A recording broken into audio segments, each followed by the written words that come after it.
Hey guys, so as you can see I cut my grass yesterday though. Grass looks a lot better than it has been when I did that update video where it was burnt in some areas. Well, just real early this morning we had a rainstorm that came in.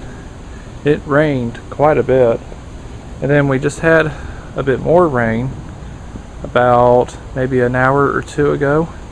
And so that's real nice. So that's real nice, and at least I didn't really have to water this morning because today was actually our watering day. Alright. And yesterday I just got some parts in from mowersreview.com for the Mantis tiller. So I got a carb kit right here. So it's a Zama, it's a RB23, and also as well as I got a new fuel filter and a new primer bulb. And so since I got the parts, I'll start rebuilding the carburetor. So I'm going to do it in here, just in case, like if it does rain again. And I'll just close these doors and then I'll just turn on that air conditioner. And so without further ado, we'll get started here. Alright, so we do have another Zama C1U series carburetor. So this one is a model, it's kind of hard to see it, it's a K27. So this particular carburetor is very similar to the one on that Homelight hedge trimmer that I had fixed up a few months ago. So yeah, so let's start getting this carburetor apart. So I'll just start out with this side.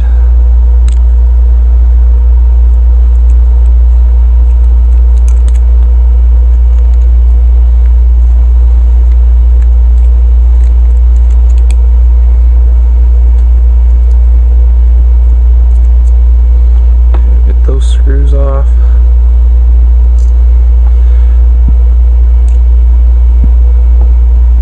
Now these two other screws.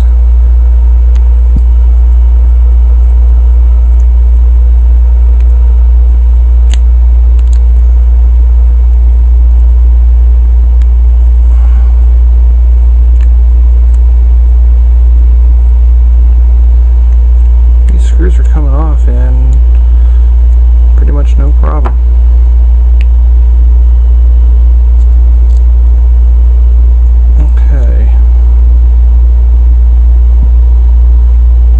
Here is our metering diaphragm. Let me just pull that off.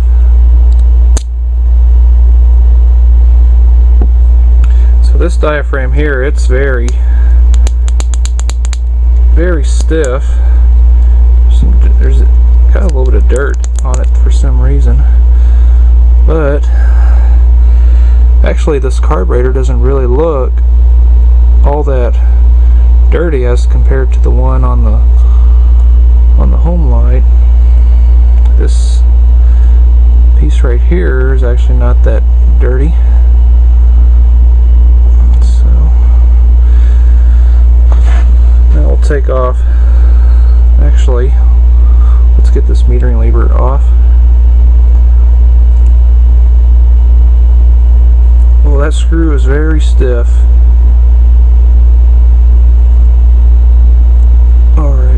Got it out.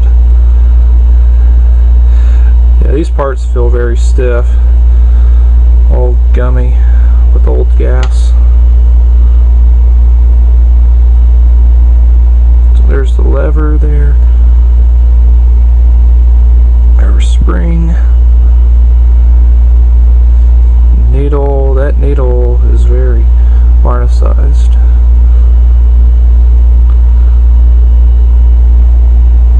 Alright, now for the other side here.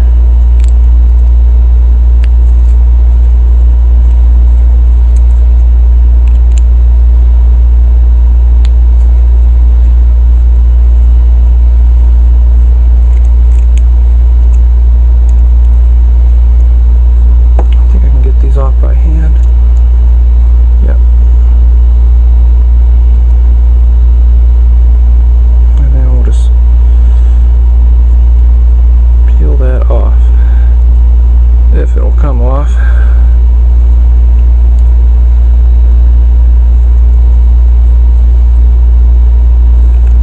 Yeah, it's on there real good.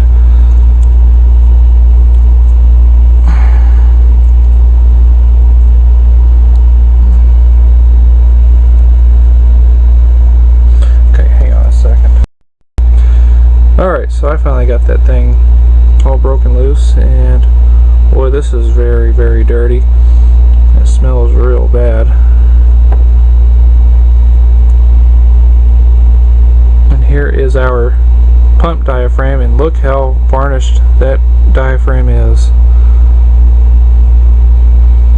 Well, let's see if I can get all this off.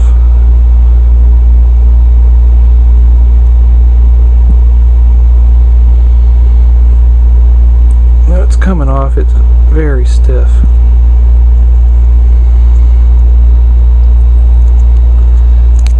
Wow, the whole thing actually just came right off.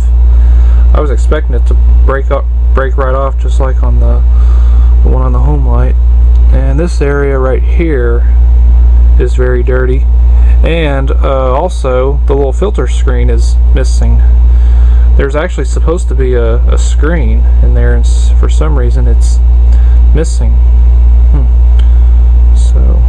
So that's very unusual. So I can tell this carburetor is going to need a very good cleaning. So yeah. Alright, so I got the carburetor outside because I like to do all of this outside just on cleaning it. So I'm just gonna soak up this carburetor with carb cleaner here, and whenever you're doing all this, just make sure that you have safety glasses on, because otherwise you don't want this carb cleaner to come spraying back and go into your eyes, because it'll burn so bad.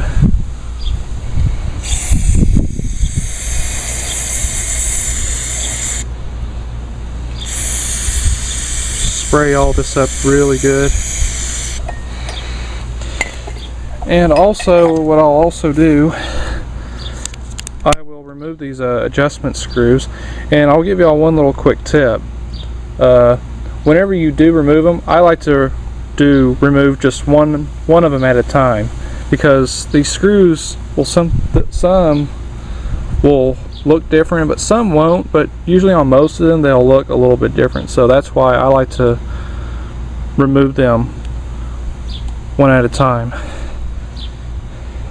So yeah, so we'll just keep on just spraying doing all this. So as you see there, the little passageway, that's all clean.